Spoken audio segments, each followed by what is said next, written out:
अस्सलामुअलैकुम जी, कैसे हैं आप? उम्मीद है आप सब ठीक होंगे। अल्हम्दुलिल्लाह हम सब भी ठीक है। तो यहाँ पर जी ये है 4:30 बजे का टाइम और हम जा रहे हैं ज़रा मॉल। शाम का टाइम है। तो मेरे तो हस्बैंड ने जैसे ही कहा ना चलो चलते हैं, तो मैं तो ना फटाफट उठ के तैयार हो जाती हूँ।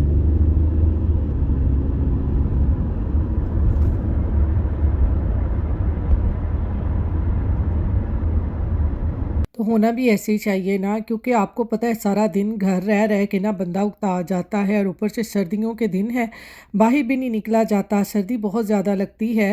वैसे गर्मियों में मेरी यहाँ कम्युनिटी में बड़ी रौनक होती है। यहाँ पर मोस्टली ना इंडियन है जर्सी में ना यहाँ, तो इस वजह से बड़ी रौनक होती है समर में। तो यहाँ पर जी हम पहुँच गए हैं मॉल में, और मॉल में आ जाएं हम और बर्तन ना देखें ये कहाँ पे लिखा हुआ है। घरों में हमारे यहाँ बर्तन रखने की जगह ना हो, क्योंकि आपको पता है यहाँ पे छोटे छोटे घर होते हैं। पाकिस्तान वाला थोड़ी हाल है, वहाँ पर आपको पता है बड़ी बड़े स्टोर होते हैं, गैलरियाँ होती हैं, और कुछ नहीं तो अम्मी की दादी नानी की पेटियाँ होती हैं बर्तन संभालने के लिए। लेकिन यहाँ पे कुछ ऐसा नहीं होता। तो इस वजह से ना फिर भी हम कुछ ना कुछ तो लेकर ही आते हैं जब भी मॉल वगैरह पे जाते हैं। तो यहाँ पर जी अब मैं आ गई थी ये जूतों वाली साइड पे। तो ये जूता मुझे बड़ा पसंद आया था, पर इसका साइज़ नहीं था और ये लंबे लंबे बूट थे। और जी अब घर आके मैं बनाने लगी हूँ सैल्मन फ़िश के पकौड़े। तो उस दिन मैं शार्पराइट से लेके आई थी और मैंने फ्रिज में रखी हुई थी। तो अब जब वापस आए थे तो मैंने कहा चलो जल्दी जल्दी में ना इसी को बनाती हूँ। मैं इसका सालन बनाने लगी थी तो हस्बैंड मेरे कहने लगे कि तुम पकोड़े बना लो।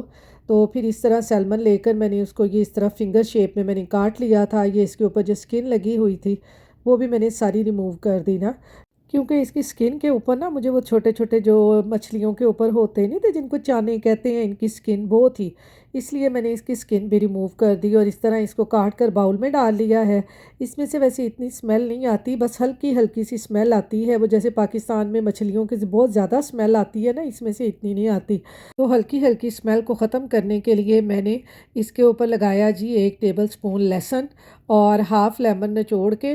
तो इसको मैंने अच्छी तरह से मिक्स कर दिया। तो और ज़्यादा देर नहीं मैंने रखा था, सिर्फ 10-15 मिनट ही इसको मैंने लहसुन और लेमन लगा के रखा था।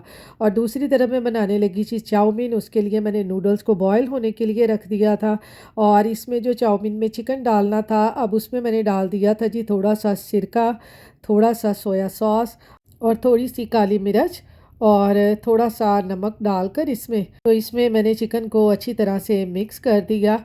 और फिर इसको मैंने थोड़ी देर के लिए रख दिया था ताकि इसमें ये जो है काली मिर्च, नमक और सोया सॉस का जो फ्लेवर है वो चिकन में अच्छी तरह से आ जाए।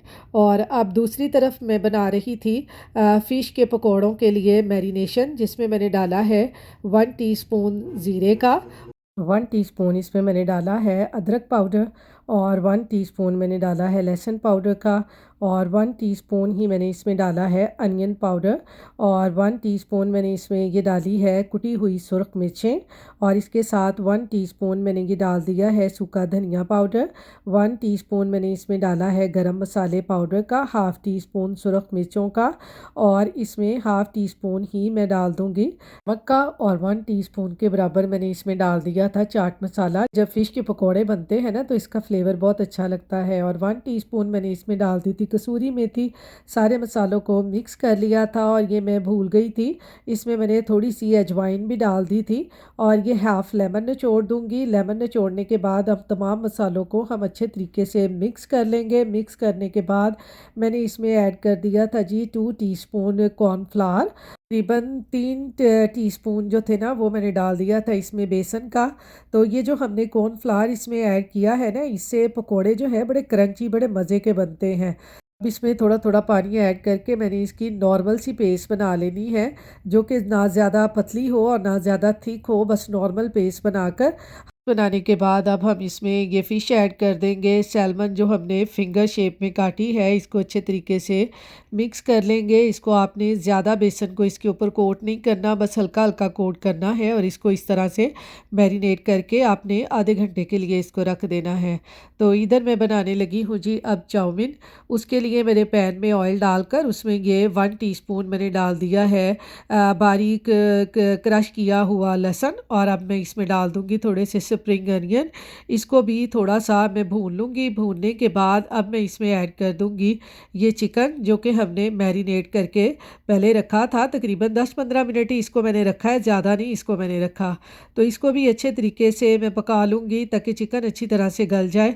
जब चिकन हमारा 10-15 मिनट के बाद गल जाएगा तो अब मैं इसमें ऐड कर दूँगी वेजिटेबल्स, और वेजिटेबल्स में मैंने सबसे पहले ऐड की है इसमें बंद गोभी। तो मैं इसमें ज़्यादा वेजिटेबल्स नहीं डाल रही, कैरेट नहीं डाल रही, क्योंकि मेरे घर में कैरेट इसमें ना लाइक नहीं करते। मेरा अब्दुल नहीं लाइक करता, इसलिए मैंने कैरेट नहीं इसमें ऐड की। और ये मैंने इसमें ऐड कर दी है रेड और ग्रीन बेल पेपर। इनको मैंने ज़्यादा पकाना नहीं है ताकि इनका क्रंच ना ख़त्म हो जाए। तो इनको भी 1-2 मिनट मिक्स करने के बाद अब मैंने इसमें ये डाल दी थी नूडल्स जो कि मैंने बॉईल कर ली थी, और इनको इसके साथ वेजिटेबल्स के साथ अच्छे तरीके से मिक्स कर लेंगे। मिक्स करने के बाद अब हम इसके ऊपर डालेंगे थोड़ा सा सिरका, थोड़ा सा सोया सॉस, और इस तरह जो भी आप इस पे पसंद करते हैं ना, जो भी सॉस, चिली सॉस, जो भी गार्लिक चिली सॉस आप इस पे डाल लें, ये बहुत मज़ेदार ये बनते हैं। और इसमें मैंने थोड़ी सी डाल दी है चिली सॉस, थोड़ी सी सोया सॉस, थोड़ा सा नमक, थोड़ी सी काली मिर्च। तो बस वही बात आ जाती है, वो मुहावरा आपने सुना होगा, मेरी अम्मी बड़ा कहा करती थी कि जितना गुड़ पाओगे उतना मीठा होएगा। तो ये अब समझ आती है कि वो इस तरह मुहावरा क्यों कहती थी, कि हमारा प्यार ही है अपने घर वालों के लिए कि हम मुख्तलिफ़ इसमें स्पाइसेस डालकर और मुख्तलिफ़ चीज़ें डालकर खाने को बेहतर से बेहतर उनके लिए बनाने की कोशिश करते हैं कि हमारे घर वालों को पसंद आए।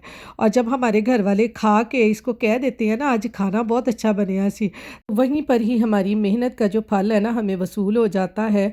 और फिर हम उठ के ना और कुछ बेहतर से बेहतर करने की कोशिश करते हैं कि आज हम ये बनाएं, हमारे घर वालों को ये भी पसंद आए।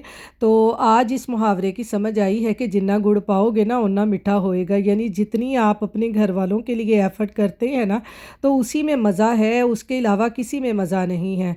तो जी चाउमीन बनाने के बाद अब इधर जी अब हो रही है फ़िश फ्राई। फ़िश के ऊपर मैंने थोड़े से सेसमी सीड भी स्प्रेड कर दिए थे, तो इनकी लुक बहुत अच्छी इससे निकलती है। तो सैल्मन फ़िश को इतना ज़्यादा फ्राई करने की ज़रूरत नहीं पड़ती, ये झटपट ही फ्राई हो जाती है, यानी 5-6 मिनट में ही ये फ्राई हो जाती है। तो ये बड़ी मज़े की बनती है। तो ये यहाँ पर हम बहुत ज़्यादा यूज़ करते हैं, पता नहीं है मुझे पाकिस्तान में मिलती है या नहीं मिलती।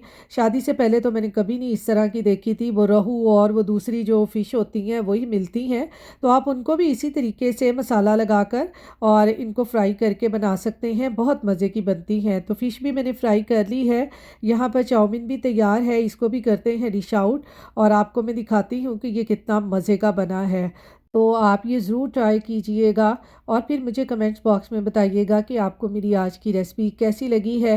तो ये है जी हमारा आज का डिनर, क्योंकि आपको पता है मॉल में फिरते फिरते आज काफ़ी देर हो गई थी। हमने बाहर से भी कुछ नहीं खाया था, और फिर अब्दुल ने जाना था सुबह स्कूल, उसके लिए भी हमें टेंशन थी। वो बच्चे आपको पता है रात को फिर देर से सोए ना तो फिर जल्दी नहीं उठते। तो ये देखें जी हमारी जो फ़िश है वो कितनी ज़बरदस्त फ्राई हुई है। ये देखें इसका क्रंच ऊपर कितना ज़बरदस्त बना है। आप इसको घर में कोई दावत हो, कोई पार्टी हो, आगे रमज़ान आ रहा है, आप रमज़ान में भी इसको ट्राई कर सकते हैं, और फिर ईद पे भी इसको बनाएं, और एपेटाइज़र में ये चाउमीन बनाकर खाएं तो बहुत ही मज़े का लगता है। तो ये जी मैंने कर ली थी अपनी प्लेट तैयार, क्योंकि मुझे बहुत भूख लगी हुई थी, फिरते फिरते आज बहुत ही थकावट हो गई थी। तो इसके साथ ही जी मैं अपने आज के व्लॉग का भी एंड करती हूँ। फिर मिलूँगी किसी नए व्लॉग और नई रेसिपी के साथ। अपनी दुआओं में मुझे याद रखिएगा। अल्लाह हाफ़िज़।